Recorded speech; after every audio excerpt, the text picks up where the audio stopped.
दोस्तों, आखिर क्या हुआ जब अचानक अयोध्या पहुंचा सैकड़ों नागों का झुंड, जिसे देखकर हर किसी के होश उड़ गए। इनका संबंध नागलोक से बताया जा रहा है। आखिर राम मंदिर में प्राण प्रतिष्ठा से पहले अचानक इतने सारे चमत्कार क्यों हो रहे हैं? सबसे पहले गिद्धों का झुंड राम मंदिर के आसपास दिखाई दिया, जिसे ज्यादातर लोग जटायु के वंशज कह रहे हैं और इनकी पूजा कर रहे हैं। इसके बाद कई सारे वानर अचानक से अयोध्या में देखे गए हैं, लेकिन अब एक ऐसा चमत्कार देखने को मिल रहा है जो अयोध्या के लोगों के लिए ही खतरा साबित हो रहा है। आज की इस वीडियो में बहुत बड़े रहस्य से पर्दा उठने वाला है। आखिर भगवान राम का नागों के साथ क्या संबंध है? आखिर प्राण प्रतिष्ठा से पहले इतने सारे नाग एक के बाद एक अयोध्या में क्यों निकल रहे हैं? आगे बढ़ने से पहले अगर आप भी भगवान राम के सच्चे भक्त हैं तो वीडियो को लाइक करके कमेंट में जय श्री राम जरूर लिखिएगा। तो चलिए शुरू करते हैं आज की इस वीडियो को। दोस्तों, 22 जनवरी 2024 को अयोध्या में बने भव्य राम मंदिर में भगवान राम की प्राण प्रतिष्ठा होने जा रही है।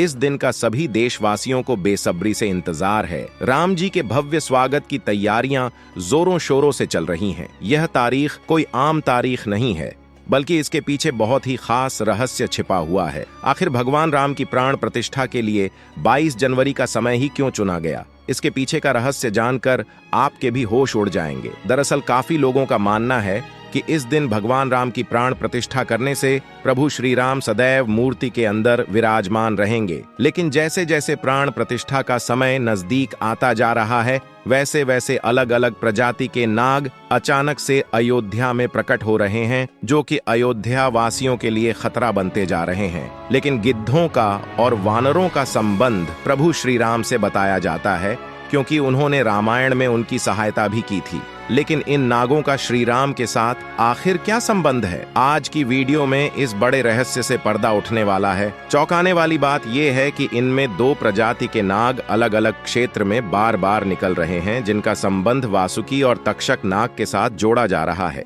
ऐसा कहा जाता है कि भगवान राम के भाई लक्ष्मण साक्षात अनंत शेषनाग का रूप हैं और वासुकी नाग, तक्षक नाग और शेषनाग तीनों ही आपस में भाई हैं, जिसमें तक्षक और वासुकी नाग पाताल लोक में निवास करते हैं और शेषनाग बैकुंठ में भगवान विष्णु की सेवा करते हैं। तो ऐसा कहा जा रहा है कि जब प्रभु श्री राम अपने भाई लक्ष्मण यानी कि शेषनाग और माता सीता के साथ अयोध्या धाम पहुंच रहे हैं, तो क्या शेषनाग के दोनों भाई पाताल लोक से मिलने के लिए बार बार अयोध्या में प्रकट हो रहे हैं? दोस्तों, ये रहस्य बहुत बड़ा है, क्योंकि अयोध्या के एक क्षेत्र से जब एक सांप को पकड़कर सुरक्षित इलाके में छोड़ा जाता है, तो वही सांप फिर से राम मंदिर के परिसर में देखा जाता है। लेकिन दोस्तों, आखिर प्रभु श्री राम का नागलोक के साथ क्या संबंध है? इसके पीछे की सच्चाई जानकर आपके पैरों तले जमीन खिसक जाएगी, क्योंकि इस पूरे घटनाक्रम को मल्टी यूनिवर्स के साथ जोड़कर देखा जा रहा है, जिसे हिंदी में सृष्टि चक्र कहते हैं। मल्टी यूनिवर्स की सच्चाई जानकर आपके भी रोंगटे खड़े हो जाएंगे।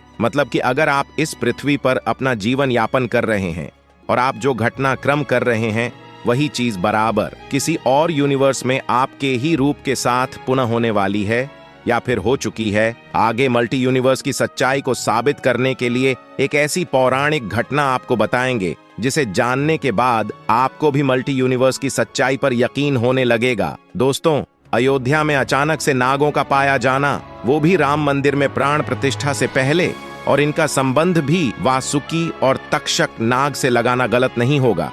इन नागों के दर्शन मात्र से भक्तों का उद्धार हो जाता है। लेकिन कई लोग होंगे जो अभी भी मल्टी यूनिवर्स यानी कि सृष्टि चक्र को मानने को तैयार नहीं होंगे। लेकिन अब हम आपको एक ऐसी घटना बताने जा रहे हैं जिसका संबंध रामायण से जुड़ा हुआ है, जिसे जानकर आपको भी विश्वास हो जाएगा कि मल्टी यूनिवर्स वास्तव में होता है। जिस तरह दुनिया में आने वाले हर इंसान की मृत्यु निश्चित होती है, उसी तरह इंसान के रूप में जन्म लेने वाले भगवान के अवतारों का भी समय निश्चित होता है।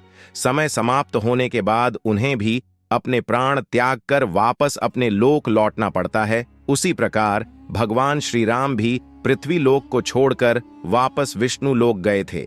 भगवान श्री राम की मृत्यु में सबसे बड़ी बाधा उनके प्रिय भक्त हनुमान थे, क्योंकि हनुमान जी के होते हुए यमराज की इतनी हिम्मत नहीं थी कि वो श्री राम के पास पहुंच सके। लेकिन स्वयं श्री राम ने इसका जो हल निकाला वो मल्टी यूनिवर्स के साथ जुड़ा हुआ है। एक दिन जब भगवान राम जान गए कि उनका समय अब पृथ्वी लोक पर समाप्त हो चुका है, वह जानते थे कि जो जन्म लेता है उसे मरना ही पड़ता है। लेकिन मृत्यु के देवता यमराज अयोध्या में प्रवेश करने से डरते थे, क्योंकि उनको श्री राम के परम भक्त हनुमान जी से भय लगता है।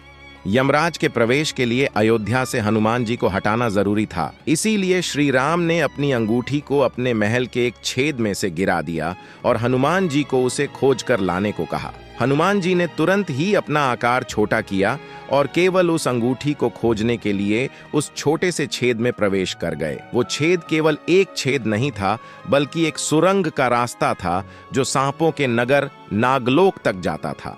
वहां जाकर हनुमान जी नागों के राजा वासुकी से मिले और अपने आने का कारण बताया। वासुकी नाग हनुमान जी को नागलोक के मध्य में ले गए, जहां अंगूठियों का पहाड़ जैसा ढेर लगा हुआ था। वासुकी ने कहा कि यहाँ आपको श्री राम की अंगूठी अवश्य ही मिल जाएगी। हनुमान जी सोच में पड़ गए कि वो कैसे उसे ढूंढ पाएंगे, क्योंकि ये तो भूसे में से सुई ढूंढने जैसा था। लेकिन सौभाग्य से जो पहली अंगूठी उन्होंने उठाई वो प्रभु श्री राम की अंगूठी थी। लेकिन आश्चर्य की बात तो ये थी कि हनुमान जी ने जो दूसरी अंगूठी उठाई वो भी श्री राम की अंगूठी थी। वास्तव में वो सारी अंगूठी जो उस ढेर में थी सब एक ही जैसी थी। लेकिन आखिर इसका क्या मतलब था, वह सोच में पड़ गए। जिसके बाद वासुकी नाग ने बताया कि जिस संसार में हम रहते हैं वो शुरू भी होता है और प्रलय के साथ उसका अंत भी हो जाता है। इस दौरान 4 युग आते हैं और वो समाप्त भी होते हैं, और हर सतयुग के अंत में एक वानर इस अंगूठी का पीछा करता है और पृथ्वी पर श्री राम मृत्यु को प्राप्त करते हैं। इसीलिए यह सैकड़ों हजारों साल से चली आ रही अंगूठियों का ढेर है और सभी अंगूठियां वास्तविक हैं। अंगूठियां गिरती रहीं और इनका ढेर बड़ा होता रहा। हनुमान जी समझ गए कि उनका नागलोक में प्रवेश कोई अचानक घटना नहीं थी। यही मल्टी यूनिवर्स का रहस्य था। ये श्री राम का उनको समझाने का मार्ग था कि मृत्यु को आने से कोई भी नहीं रोक सकता है। श्री राम मृत्यु को प्राप्त हो गए, संसार समाप्त हो गए, लेकिन हमेशा की तरह संसार पुनः बनता है और राम पुनः जन्म लेंगे। इस घटना के बाद प्रभु श्री राम सरयू नदी में समाहित हो गए। उनके साथ अयोध्या का एक एक वासी भी सरयू नदी में समाहित हो गया। यहाँ तक कि सभी कीट पतंगे और पशु पक्षी भी सरयू नदी में समाहित हो गए। ऐसा कहा जाता है कि अयोध्या में जितने भी लोग रह रहे थे वो सभी देवी देवताओं के ही अंश थे, जो प्रभु श्री राम की लीला को अपनी आंखों से देखने के लिए अयोध्या में रहवासियों की तरह रह रहे थे। जब रामायण काल पूरा हुआ तो वह भी प्रभु श्री राम के साथ अपने अपने धाम लौट गए। जिसके बाद कई वर्षों तक अयोध्या की भूमि ऐसे ही पड़ी रही। जिसके बाद श्री राम के पुत्र कुश ने अयोध्या को फिर से बसाया। इसका उल्लेख रामायण में मिलता है। कुछ इतिहासकारों के अनुसार सबसे पहले राजा विक्रमादित्य ने भव्य राम मंदिर का निर्माण करवाया था। दोस्तों, आपको बता दें कि अयोध्या में राम जन्मभूमि मंदिर पर सबसे पहले विवाद की कहानी 1528 से शुरू हो गई थी। ज्यादातर लोगों का मानना है कि मुगल आक्रमणकारी बाबर ने उस भव्य मंदिर को तोड़कर वहां पर एक मस्जिद का निर्माण करवाया था। लेकिन 1992 में बाबरी मस्जिद को भी ध्वस्त कर दिया गया और अब उसी जगह पर आज एक भव्य राम मंदिर का निर्माण हो चुका है, जहां 22 जनवरी 2024 को भगवान श्री राम की प्राण प्रतिष्ठा की जाएगी। दोस्तों, राम मंदिर का इतिहास बहुत बड़ा है।